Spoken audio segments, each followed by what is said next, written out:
Good morning, this is Kellyland on the go with all you need to know in news and weather as you start your day. A Lincoln County man won't spend any time in jail after pleading no contest to possession of child pornography. A judge sentenced Rocky Hayes to 120 days work release. However, lawyers say his case is unique. It appears the videos were downloaded when the 48-year-old was in his 20s. A psychosexual evaluation showed Hayes is not a danger to children. In a plea deal with prosecutors, Hayes pleaded no contest to one count of possession of child pornography. The judge also sentenced him to 10 years in prison, but suspended that sentence. We have an update on a Sioux Falls crash spree involving multiple cars, a business, and a sign. 33-year-old Ashlyn Sodoff now faces additional charges. Thanks to new surveillance video, authorities believe some of the crashes were intentional. A prosecutor says Sodoff can be seen driving around a parking lot before accelerating into a business's front doors. The prosecutor says the video also shows her crashing directly into a county cruiser, then getting out of the car and dancing or celebrating. Police eventually arrested Sodoff near Falls Park, where she allegedly crashed into a bridge. Authorities are still waiting on blood work to see if drugs were in her system. Investigators in Spearfish are looking into what sparked a fire near I-90 Sunday morning. Firefighters were called to the home just before 5 o'clock local time. Crews from Deadwood and Whitewood were called in to help fight the fire. Everyone got out okay, and crews were able to stop the fire from spreading. The Red Cross and Spearfish Fire Auxiliary are helping the person who was displaced. Now let's get a check on our weather with meteorologist Scott Munt. Scott?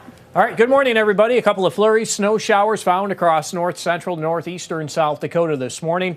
Light accumulations, a lot of us staying less than an inch, and I think a lot of that snow will be confined across northeastern Kellyland as we continue through the morning hours. Temperatures will be cold today, 20s and 30s for highs. Brian will have more details on your forecast coming up. Thank you, Scott.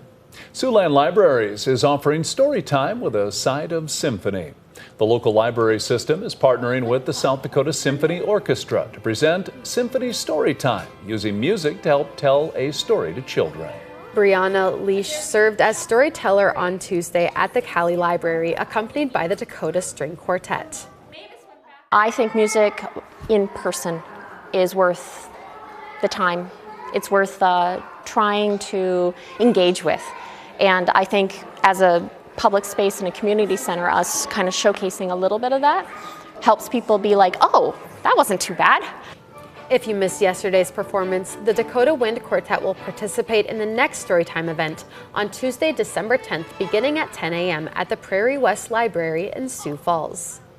Thanksgiving is only a day away, meaning Christmas is right around the corner. The Orpheum Theater is ready to ring in the holiday season with Prince of Peace, the Christmas story musical.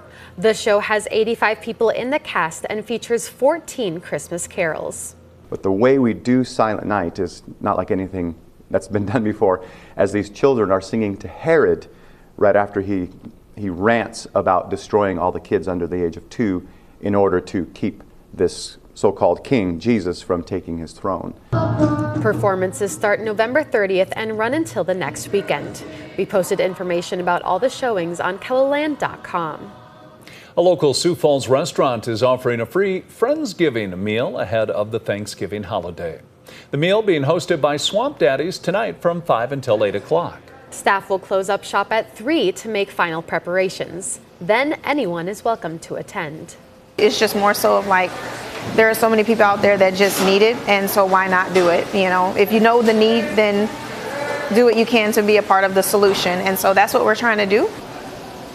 No registration is required. The menu includes ham, turkey, green bean casserole, corn, and of course, pie. That's a look at some of our top stories. Now let's get one last look at your weather with meteorologist Brian Karstens. Brian?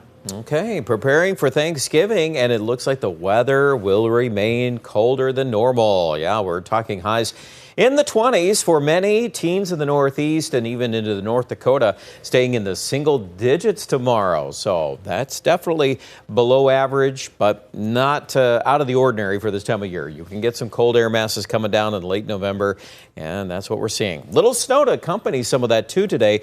We're acknowledging that this morning in the north central and the northeast. It looks like as we head through the afternoon, a lot of that, again, will stay north of Sioux Falls. And overall, it's a fairly minor event. It doesn't look like any major accumulations. But, you know, Webster, if we want to say a couple of spots, can pick up a fresh inch of snow. That's certainly possible here. A lot of clouds tonight. Lows will drop back into the teens and low 20s. And then for Thanksgiving Day, another little minor system could graze western South Dakota. So don't forget about that, too. There might be a little snow in that area, and we always want to make sure we're mindful of that. It is that time of year. You got to slow down even for those lighter snows. And it looks like right now for Sioux Falls, we'll stay out of most of that here tomorrow. Temperatures into the upper 20s for high, and then we get to watch more of the same into the weekend. Probably, it looks like as we pull out the view there, again, that's how things are starting today. If you're traveling south today, notice Kansas City, a little rain, some showers toward Wichita perhaps, and there's that light snow chance tomorrow in the west. And then again, it's a hodgepodge of smaller systems moving in from the northwest. Probably as we gear up here towards Saturday, there's a clipper-like low there in northern and northwestern North Dakota. And it can produce a little snow in Minnesota as a result of that. And there's that trace that goes right down towards Sioux Falls Sunday morning, Sunday afternoon. So again, there's going to be variability on the exact placement. Most of these are pretty minor, but there's even more evidence that that could keep reoccurring into next week. High temperatures, 27 today, Brookings, 28 in Huron. As we wrap up on your 7-day forecast, low 20s.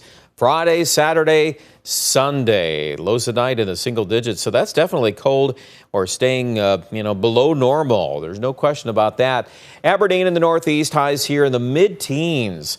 Friday, Saturday, Sunday, lows are probably a couple of degrees either side of zero. Major snows? No. Can we put in a couple of lighter snow chances? Yes. We'll put one there in for Saturday in Pierre. Again, that could shift around a little bit. Sunday's on the table, perhaps. Does it get to the 30s again? Probably by Monday and Tuesday. We'll begin to see a warm-up next week. Rapid City, you're already starting to see a little hint of that by day 7 with a high close to 40. That's your weather. More details online at KELOLAND.com.